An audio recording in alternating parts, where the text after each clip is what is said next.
plain rava upma வந்து எப்படி பண்ணுறது பார்க்கலாம். நம்ம வந்து ஆயில் போட்டிருக்கோம். ஆயில் வந்து நல்லா காயிட்டோம். நல்லா காஞ்சி போயிருக்கு. இதில் வந்து பார்த்திங்கன்னா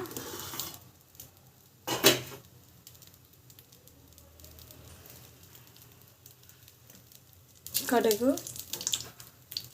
சீரகம்,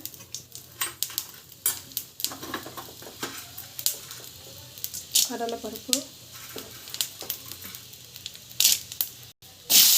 வெங்காயம், மிளகாய், கருவேப்பிலை,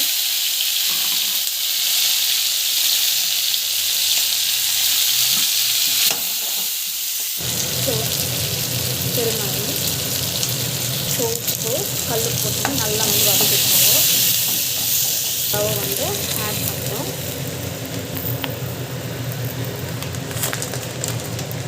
ஸோ இது பார்த்தீங்கன்னா நல்லா வந்து வறுத்துக்கலாம்.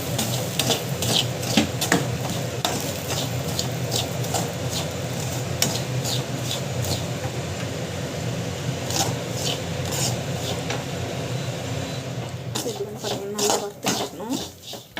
ஸோ இது வறுத்து வச்சுக்கணும். நெக்ஸ்ட் வந்து பார்த்தீங்கன்னா ஸோ ஆல்மோஸ்ட் வந்து பார்த்திங்கன்னா நல்லா வந்து வறுத்துச்சு. ஸோ இப்போ இந்த ஸ்டேஜில் நம்ம வந்து பார்த்திங்கன்னா வாட்டர் வந்து ஆட் பண்ணிக்கலாம்.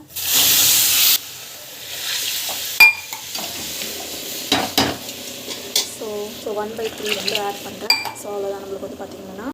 ஸோ அப்படியே வந்து க்ளோஸ் பண்ணி வச்சோம்னா ஒரு 10-15 மினிட்ஸ் பிறகு நம்மளுக்கு வந்து பர்ஃபெக்டாக வந்து ரெடி ஆகிடும்.